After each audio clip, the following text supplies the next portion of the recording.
სახელითა მამისათა და ძისათა და სულისაწმინდისათა ჩვენთან არც ღმერთი დიდი და დიდებული დღე არის. ამ დღის შესახებ ლუკა მახარებლის მიერ დაწერილი 60 ქულო მოგვითხრობს და მინდა ეს კურთხეული დღე გავიხსენო და მე მისი სულიერი მნიშვნელობა. უფალი როცა მაღლდებოდა ზეცად, აღუთქვა რომ სულიწმინდას გარდა მოუვლენდა. იმიტომ რომ ყველა ადამიანი სიკვდილის შემდგომ უნდა ზეცას ამაღლდეს და არა ჯოჯოხეთის უფსკრულებში დამდაბლდეს. და ამ ზეციურ გზაზე ადამიანის უკვდავ სულს სულიწმინდის მადლი უნდა შეეწიოს. ამ ცხოვრების სარბიელზე სულიწმინდამ უნდა განაძლიეროს ადამიანი და მოამზადოს ზეცისთვის. ეს არის მიზანი ადამიანისა, სულიწმინდის მადლი მოიპოვოს, რადგან ღმერთმა ადამიანი ტაძრად აკურთხა და ამ ტაძარში უნდა დაემკვიდროს სულიწმინდის მადლი. და უთხრა რომ არ განშორდეთო იერუსალიმსო და დაპირდა რომ მოულენდა სულიწმინდის მადლს. და მოციქულებიო წერია რომ განუშორებლად ტაძარში იყვნენ და მარადის ილოცვიდნენ. ელოდნენ ღმერთი როდის მოიღებდა წყალობას მოთმინებით, ერთსულევნებით, უდიდესი სურვილით რომ სულიწმინდა გარდამოსულიყო მათზე. და აი ამ დროს დიდი ძრწოლა და შიში ჰქონდათ, იმიტომ რომ იუდევლები, ჯვარცმელები მაცხოვრისა არც მან დაინდობდნენ და ადამიანური უძლურება ჰქონდა, იმიტომ რომ ერთ-ერთი თვისება ადამიანისა შიშიც არის. შიშის უნარი გააჩნია ადამიანს. და შეკრებული იყვნენო შიშისათვის 2,000-აო 120-მდე კაცი. მას შემდეგ რაც 10 დღე გავიდა მაცხოვრის ამაღლებიდან, 50 დღე იყო. იუდევლები დღესასწაულობდნენ კარვობის დღესასწაულს. ანუ იხსენებდნენ იმ დროს, როცა ისინი ეგვიპტის მონობიდან განთავისუფლდნენ და თავისუფალნი უდაბნოში დადიოდნენ 40 წელი და მერე აღთქმულ ქვეყანაში მივიდნენ. და ზედა თვალში იყვნენო მაღალ სართულზე შეკრებილი ლოცვაში. და როგორც ლუკა მახარებელი გვიყვება, რაღაცა გრიგალისნაირი ხმა იყო ქარისა, ძლიერისა. და ამ ლოცվել ვედრებელ, მოღაღადე, გალობელ მოციქულებზე და იქ ვინც იყვნენ 120 ადამიანი, ერთმანეთზე ხედავენ რომ განყოფილი ენის მსგავსად, ესე იგი ცეცხლის ენების მსგავსად მათზე გადმოვიდა სულიწმინდა. და საოცრება ის იყო რომ ისინი სხვადასხვა ენებზე ალაპარაკდნენ დიდება უფალს. მაგრამ აი ეს თხრობა აქ დავტოვოთ და რას ნიშნავდა ეს? ქარი არ ჩანს, მაგრამ მისი მოქმედება ჩანს. სულიწმინდა არ ჩანს, მაგრამ მისი მოქმედება თუ დაუკვირდებით, მოღვაწე ადამიანის ცხოვრებაში ღმერთი და ღმერთის ხელი იგრძნობა. ცეცხლის ენების სახით გადმოვიდა, მაცხოვარზე მტრედის სახით გამოჩნდა სულიწმინდა, იმიტომ რომ წმინდა და უმანკო იყო დააჩვენა. და აქ ადამიანები და ყველა ადამიანი, მათ შორის მოციქულებიც, უძლურნი და ცოდვილი და სუსტნი იყვნენ. როგორც შავრკინას ცეცხლი გაანათებს და ყველა მინარევი განიდევნება მისგან, სულიწმინდის მადლმა მათში ყველა უძლურება დაწვა, ასე ვთქვათ. ანუ იქამდე თუ შეშინებულები შეკრებული იყვნენ, მერე გამოვიდნენ და ხმამაღლა ქადაგებდნენ და მთელ მსოფლიოში ქადაგებდნენ.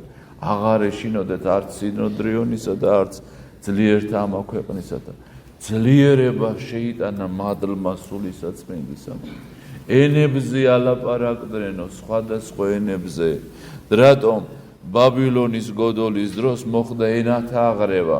ამ პარტავნობით უნდოდა ზეცამდე ასულიყვნენ კონშკის საშუალებით.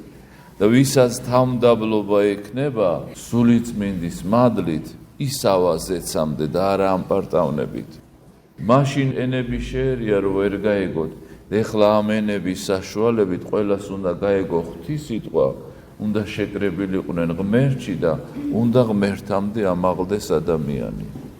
ამ ენების საშუალებით მთელმა სამყარომ გაიგო ღმერთისა და ჭეშმარიტების შესახებ, იქამდე დაბნეული და დაბნელებული იყვნენ ცოდვაში და სიცრუეში უფალო შეგვიწყალე და უფალო დაგვიფარე. და კარვობის დღესასწაული იყო მეთქი. ანუ მაშინ ხორციელი მონობისაგან იხსნა ისინი უფალმა და ეხლა სულიერი მონობისაგან იხსნეს სულიწმინდის მადლი.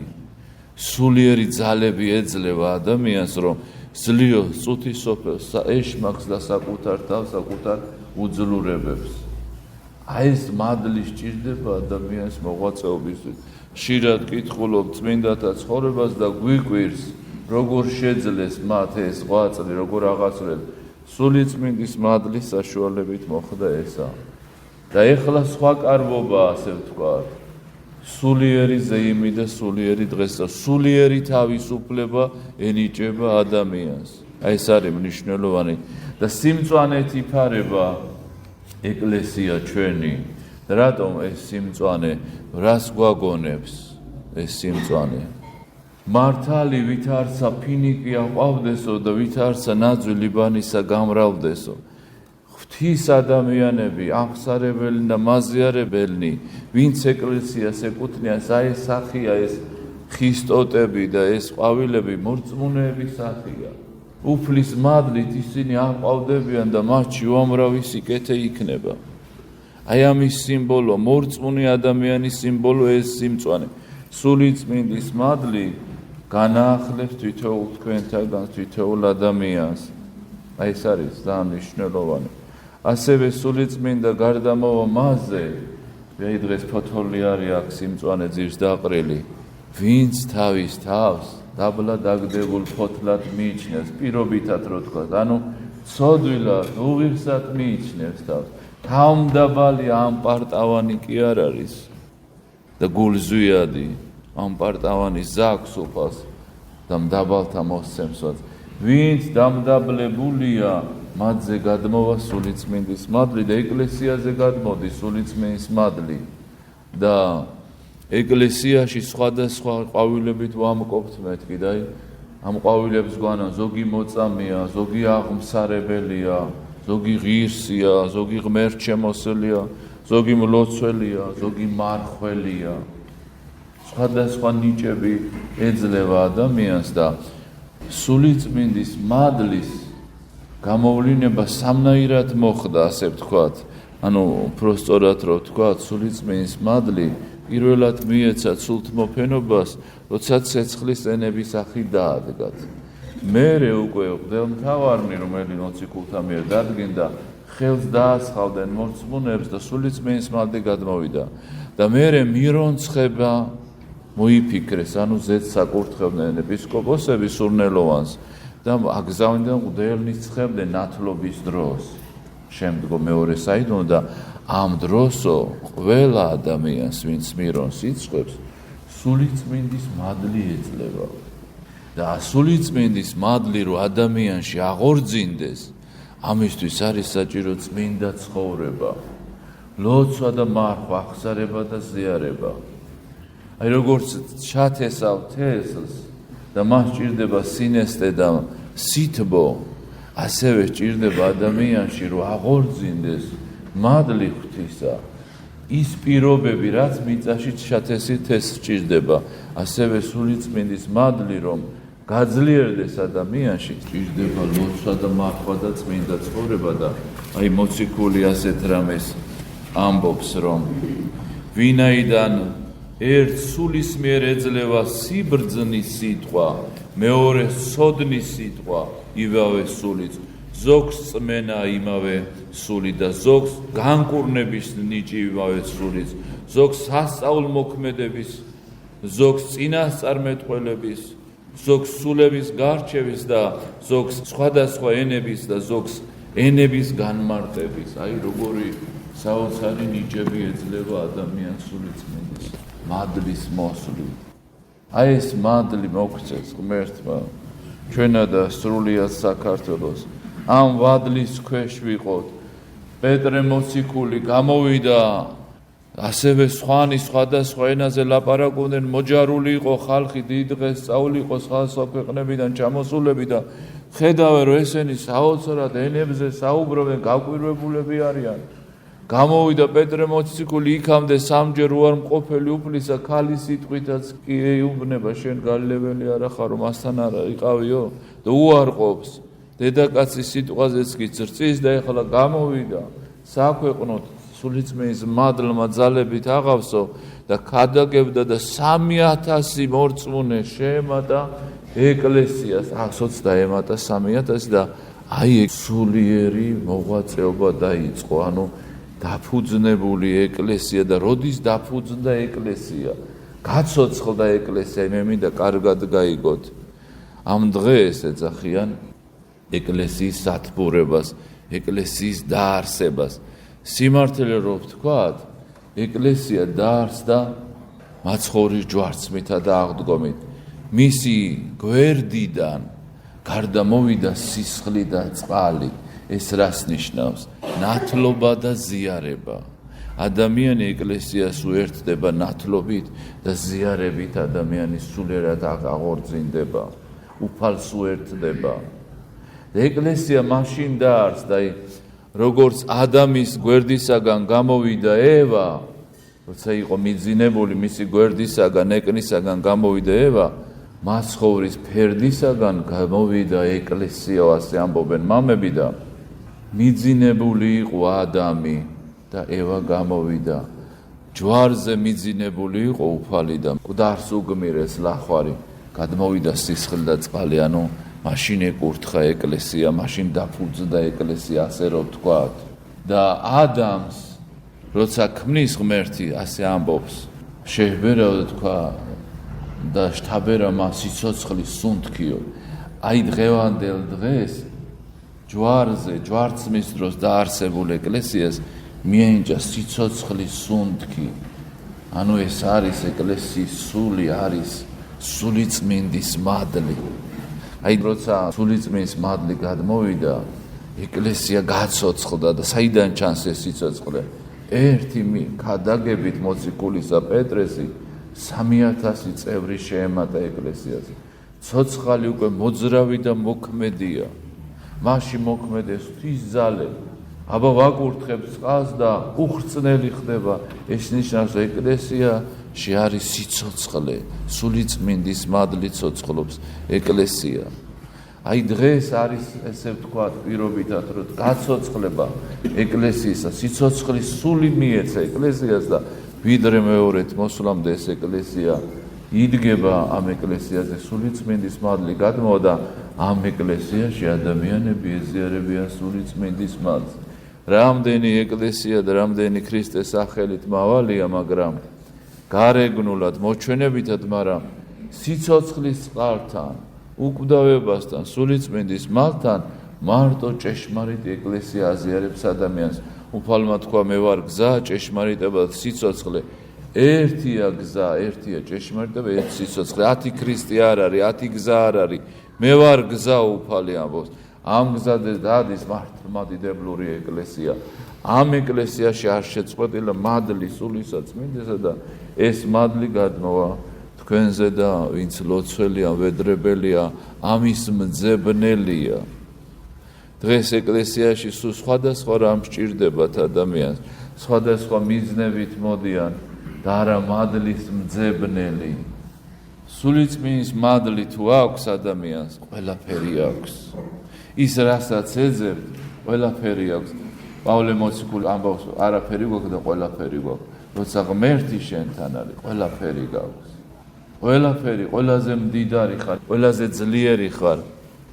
ამ სამყაროს შემოქმედი ღმერთის მადლი თუ შენთან არის, მაშინ რაღა არის საჭირო? დანარჩენი არაფერი არ გინდა. სისავსეს გძნობს, სიხარულს გძნობს ადამიანი.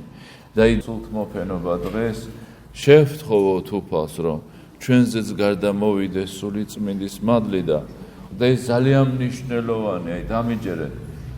აზრი არ აქვს ადამიანის არანაირ მოღვაწეობას, თუ ეს მოღვაწეობა სულიწმის მადლის მომტანი არ არის. შეიძლება გააქონ, გადიდონ, კარგი თქვან შენზე რაღაცა მოიწყო ეს წუთი სოფელი, ერთი წუთით, ერთი წამით. წამია წუთი სოფელი. მაგრამ მოგატყუებს ეს ცხოვრება. თუ სულიწმის მომტანი არ არის შენი სიტყვა, შენი საუბარი, შენი ცხოვრება, შენი სათნო საქმეები, მაშინ აზრი არ აქვს. ტყუილად იღლის ადამიანი თავს. სულიწმის მადლია საჭირო. ეს არის მიზანი ჩვენი. ტაძრად გვაკურთხა უფალმა, გითხარით, აი ეს სიმწვანე ამის ნიშანია. რომ თითოეული ადამიანი გავს აი ამან. სხვადასხვა ყვავის და სხვადასხვა სახის მოღვაწეობა აქვს ადამიანს. სურნელოვანი ყვავილი უნდა იყოს, სიკეთე უნდა მოდიოდეს, სიწმინდე უნდა მოდიოდეს, სიმართლე უნდა მოდიოდეს ასეთ ადამიანს.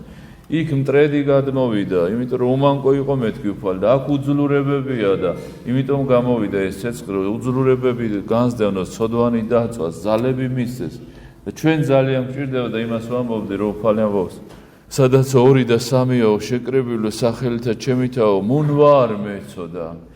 აი ჩვენ ვართ 1, 2 და 3 შეკრებილი უფლის სახელი და მეტი და მუხლ მოდრეკის ლოცვები იკითხება და სულიწმის მას მოითხოვს, ესე იგი ეკლესია ღვთისაგან და შესთხოვს ჩვენსა მათანა და ძვირფასი ყვავილები გვიჭირავს და მასში კელავტრები, რომ აი ვიგონებთ იმ ცეცხლის სახით გადმოსულ სულიწმის მას. მოდი ჩვენ ერთად წავიკითხოთ მეუფეო ზეცათაო, რომ უფალს თხოვოთ, რომ სულიწმის მადლი გადმოვიდეს ჩვენზე და მეუფეო ზეცათაო, ნუ გეშინისმელო, სულო ჭეშმარიტებისო, რომელი ყოველგან ხარ და ყოველსავე აღავსე მალთა შენითა. საუნჯეო კეთილთაო, მომნიჭებელო ცხოვრებისაო, მოვედა დაიმკვიდრე ჩვენ შორის და წმინდა მღვენ ჩვენ ყოვლისაგან მიწსა და აცხოვნე სახიერო სულჯერ ჩვენ. მეუფეო ზეცათაო, ნუ გეშინისმელო, სულო ჭეშმარიტებისაო, რომელი ყოველგან ხარ და ყოველსავე აღავსე მალთა შენითა. საუნჯეო კეთილთაო, მომნიჭებელო ცხოვრებისაო, მოვედა დაიმკვიდრე ჩვენ შორის და წმინდა მღვენ ჩვენ ყოვლისაგან მიწისა და აცხოვნე სახიერო სულჯერ ჩვენ.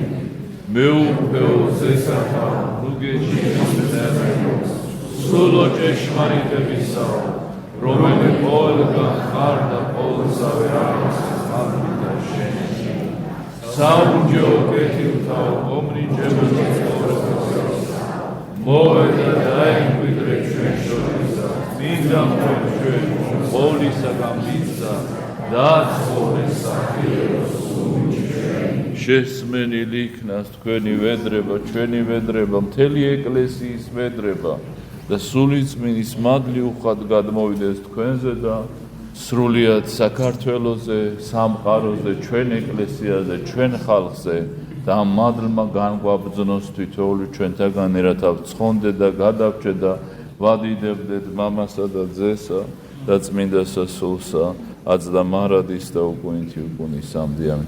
მთელი გულით თხოვეთ, კი დავიღალეთ, მაგრამ დიდი ღვაწლი სჭირდება, დიდი შრომა სჭირდება, რაღაცა მიწიერი საფასერო მოგცენ და არადისობა, უკვდავება, ღვთის მადლი რომ მოეცეს, როგორი დიდი შრომაა საჭირო და აი დღეს ჩვენ ვილოცოთ მთელი გულით, რომ ამ მადლის მზიარებელნი გავხდეთ. ამინ. ჩვენთან არს ღმერთი, არც